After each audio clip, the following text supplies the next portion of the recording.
अच्छा जी, आजकल जिस तरह के मुल्की हालात हैं, दिन ब दिन मायूसी बढ़ती जा रही है। जी। और इस मायूसी में हम खुद इजाफा इस तरह से कर रहे हैं कि अपने हुक्मरानों को, अपने लीडरान को दिन रात गालम गलोच में उनके लिए लगे रहते हैं, हुकूमत को कोस रहे हैं। अवाम में से कोई भी इस मायूसी को कम करने का नहीं सोच रहा है। अच्छा जी, अगर हम तारीख पर नजर डालें तो जिन दिनों बड़े सगीर के लोग हालात से मायूस थे, उस वक्त सर गंगा राम, जो कि एक काबिल इंजीनियर, एक बहुत बड़े सोशल वर्कर थे, उन्होंने अपनी काबिलियत की बुनियाद के ऊपर अवाम के लिए, लोगों के लिए ऐसे शानदार मौके पैदा किए कि अवाम की, लोगों की मायूसी में कमी आई। और यही वजह है कि आज भी सर गंगा राम लोगों के दिलों में जिंदा है।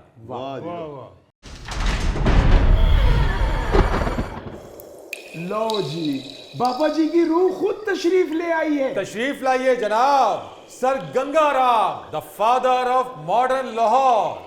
क्या बात है जी, बहुत बड़े इंसान हुए हैं। लोग आज भी इनके किए हुए कारनामों से फायदे उठा रहे हैं। जी हाँ जनाब, तशरीफ रखिए सर, तशरीफ रखिए।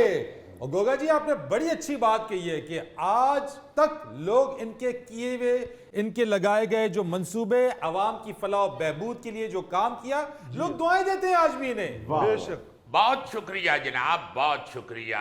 असल में मुझे ज्यादातर तो लोग गंगाराम हस्पताल के हवाले से जानते हैं, क्योंकि अब भी जब कोई बीमार होता है तो पास से कोई सियाना कहता है कि इसे गंगाराम ले जाएं।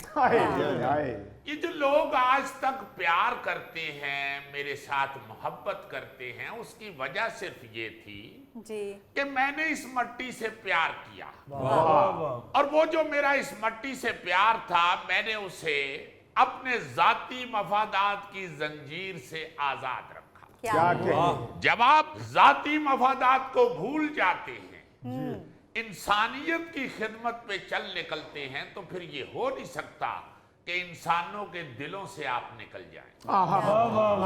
जी जी, आपकी इसी बेलौस खिदमत की वजह से ही तो आज तक हम लोग आपसे प्यार करते हैं। और गोगा जी, सर गंगा राम का कोई एक कारनामा हो तो मैं आपको बताऊं। सर गंगा राम ने ब्रिटिश हुकूमत से साहिवाल, यानी जो उस वक्त मंटगमरी था, वहां 50,000 एकड़ बारानी जमीन लीज पर ली। सिर्फ 3 साल के अरसे में इसको सरसब्ज और शादाब बना दिया।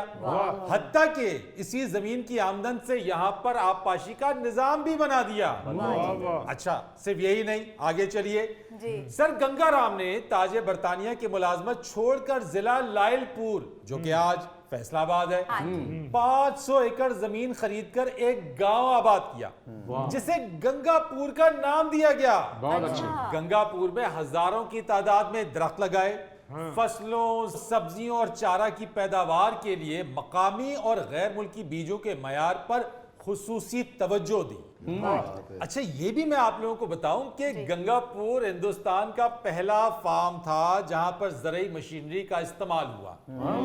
ये मकाम करीब तरीन रेलवे स्टेशन से 2 मील दूर था। अच्छा, अब हुआ ये कि यहाँ गंगापुर तक ट्रेन तो जाती नहीं थी। सर गंगा राम ने 2 किलोमीटर का ट्रैक बिछाया और इस 2 किलोमीटर के ट्रैक पर घोड़ा ट्रेन चलाई। घोड़ा ट्रेन? जी, घोड़ा ट्रेन। आज हम पेट्रोल को रोते हैं, उस वक्त सर गंगा राम ने ऐसी ट्रेन चलाई जिसको घोड़े खींचते थे। अरे वाह। बस फिर इन्होंने शरीफ जे घोड़े लभ गए होने ने। आजकल दे घोड़े होंदे तो उन्होंने ई करके इन्हां दी मशीन छोड़ देनी सी। और गौरी साहब उस वक्त की जदीद तरीन मशीनरी इस ट्रेन के जरिए गंगापुर तक पहुंचाई। क्या बात। और इसके साथ साथ पंजाब के इलाके रनाला खुर्द में नहर पर पन बिजली घर भी सर गंगा राम की काविश है। यार मैं क्या बताऊं, एक लंबी लिस्ट है, तवील फहरिस्त है। यानी मैं अगर बताने पे आ जाऊं तो शायद ये प्रोग्राम कम पड़ जाए, लेकिन चंद एक जो उनके कारनामे, जो उनकी जो प्रोजेक्ट्स थे, उसके बारे में मैं आपको बताता हूं कि लाहौर का general post office, HSN college, sir Ganga Ram अस्पताल, Lahore museum, national college of arts और दीगर इमारतें सर गंगा राम ने डिजाइन की हुई हैं। यानी माल रोड की बेशतर इमारत Lahore high court, cathedral school, Dayal Singh mention, sir Gangaram trust building इन्होंने ही बनवाई। फरीद साहब, सारा लाहौर तो सर गंगाराम ने बनाया, तो फिर हमने क्या बनाया है? ओ भाई, हमने क्यों नहीं बनाया? इन्होंने जो बिल्डिंग बनाई हमने उनके सामने धरना बनाया, जुलूस बनाया। इन्होंने गंगाराम हॉस्पिटल बनाया और हमारे डॉक्टरों ने उधर हड़ताल बनाई है। वाह, सर ने कैथेड्रल स्कूल बनाया, हमने स्कूल के बाहर नुक्कड़ पे नान चने की रेडी बनाई। इन्होंने एचईसन कॉलेज बनाया, हमने उसके सामने ट्रैफिक ब्लॉक बनाई।